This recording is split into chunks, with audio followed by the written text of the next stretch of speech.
I'm Riley Nagel, your neighborhood reporter. A new study finds that millions of Californians, even though they're in an unhappy marriage, can't afford to get divorced. Now, I spoke with a local legal document assistant who says the reality is much more complicated.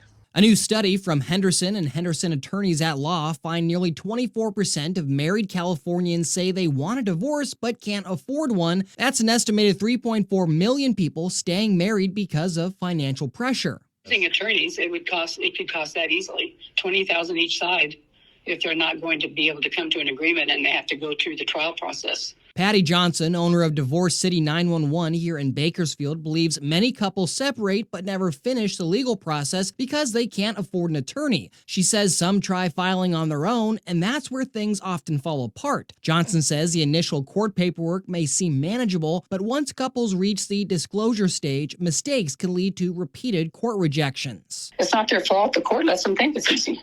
They don't tell them that it's hard. They just let them think it's easy, and it's not.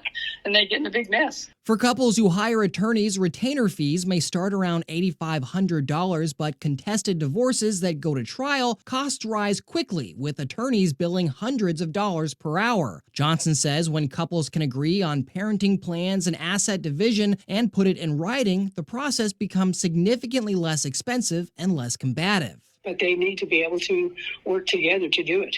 Otherwise, these attorneys are going to take them to trial and let the judge determine what's going to happen in their life. Johnson also notes that custody arrangements can be modified later. She says that many parents don't realize this and go into costly and lengthy court battles, spending more than they expected. I'm Riley Nagel, your Bakersfield neighborhood reporter.